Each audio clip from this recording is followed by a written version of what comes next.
It was a rainy day, and I was hosting a party. I made my favorite snack. We played my favorite game. But nobody seems to be in a party mood. It was a trade that shook Raptors fans coast to coast.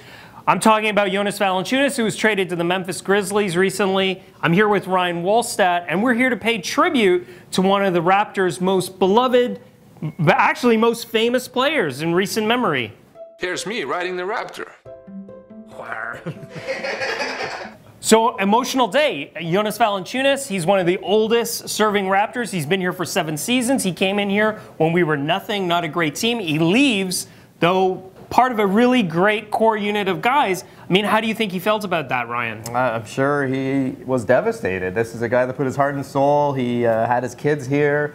He got settled here with his wife and kids. He just bought a house. You know, he wanted to be here. He loved being here. But that said, he understands the business. But it's rough to lose a guy like that who's so beloved in the locker room, in the community. He's got his endorsements. He had everything. And, you know, Kyle Lowry called him a big kid the other day, the day he was traded. And that's basically what he was. A big kid who could really play, who gave his all on the court, and he's really going to be missed here. So when it's all said and done, his stamp on the franchise, his stamp on the city, you just mentioned endorsements.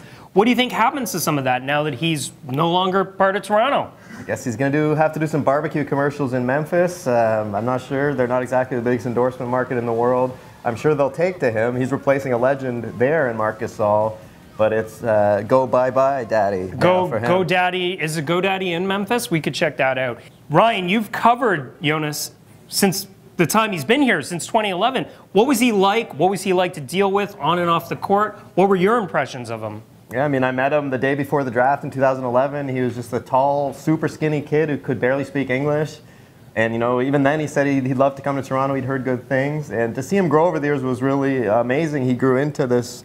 He was always personal, but like he grew into a guy who could speak fluent English, joke around with everyone, crack jokes all the time.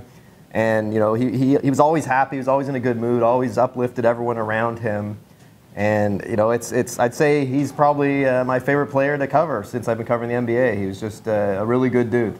Well, can you tell me, what do you think he's going to grow into in terms of a player? What kind of player will he be 8-10 years from now? Yeah, I mean, on the court, it works a bit for him because he's the starter. He was the back. He'd grown into the backup here. He's going to be the guy in Memphis, and he'll get a chance to shine.